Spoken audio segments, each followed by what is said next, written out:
me, it's generated by ideas. I mean, if I'm doing something, or if most of my work just comes out of things that, particularly the longer work, comes out of situations I've been in my life in different places in the world, and I end up coming home and saying, oh my God, I got to tell you what happened to me when I was doing this. And over the course of time, that story gets written down.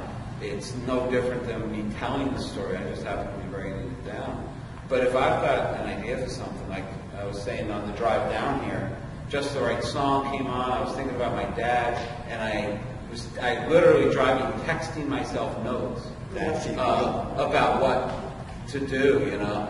And I did that several times over the course of the past several days. I text myself ideas.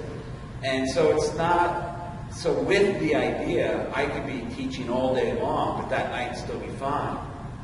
And without an idea, I could be sitting at home doing nothing at all, and that night having nothing to write about. You know, so for me, it's generated by, do I have something to write about to begin with, more than time. Bob, do you prefer to let your story simmer for a while?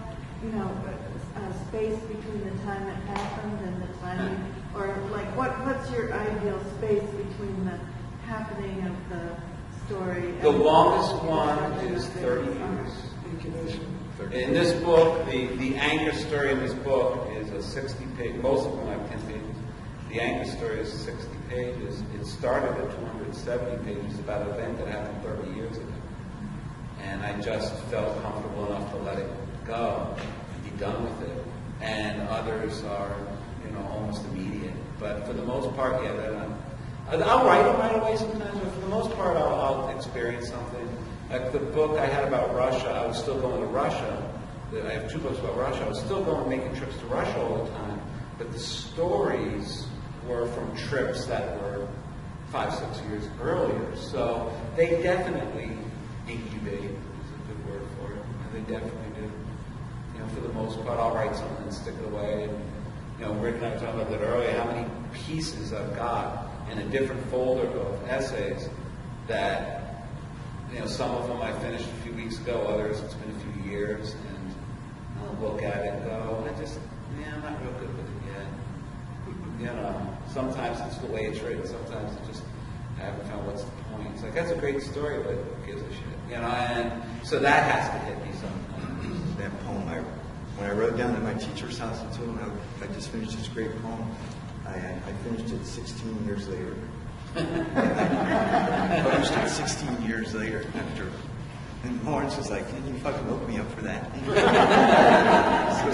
I read it to him 16 years later too. You know, That's he, better. He was gone. You know, completely. In the morning? No, I let him wake up. You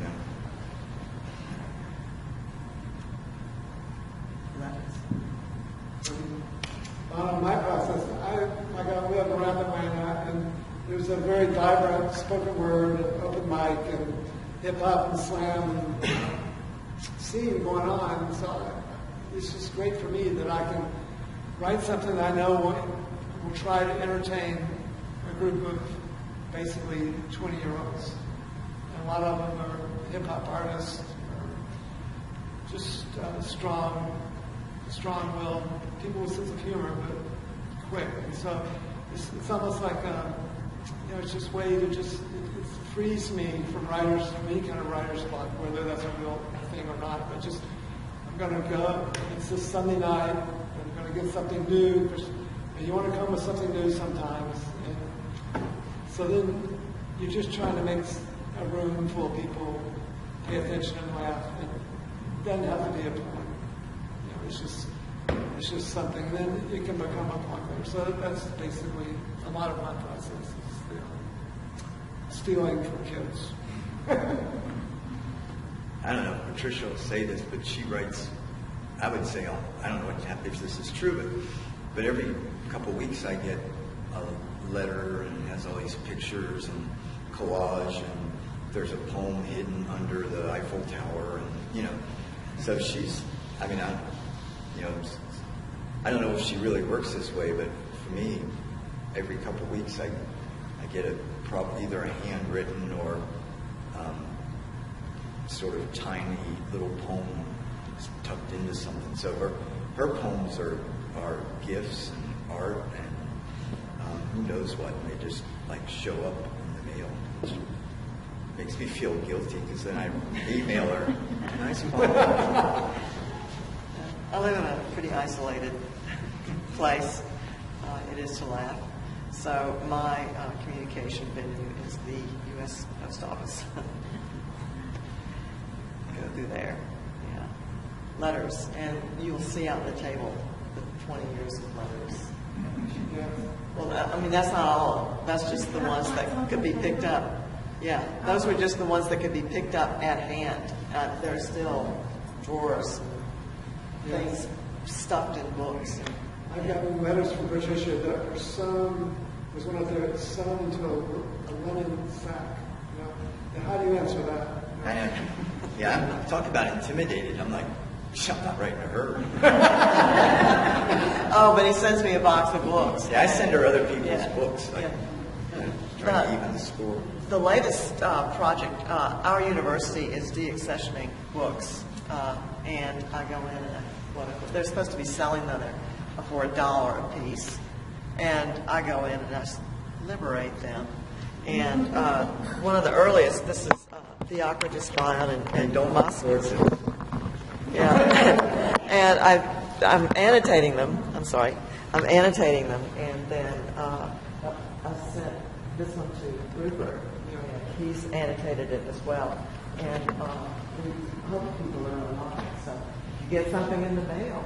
I will write. Why should library get involved in Is what they're just they're dispensing with the old.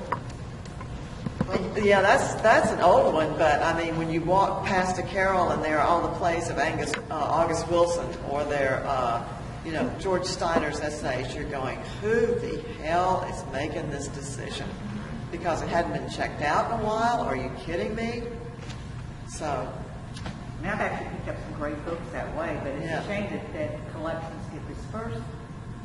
well, a library is a civilization in and of itself. It's a collection, and it's supposed to be there over time for whoever comes after, because you never know what that student, what that person, their interest might be. Yeah, but their shelves are like our shelves at home. Like, my shelves are full. Yeah. And so I decide Yeah, you gotta- what 100 leave so you can get another I'll one. go to some bookshops. You build me a house first. Build me a house and we build me some bookshelves. I want to live near the water. Coming down. Well, Thanks, everyone. thank you. Wonderful. Thank you. Yeah, don't be intimidated. Or be intimidated if you want. 'Cause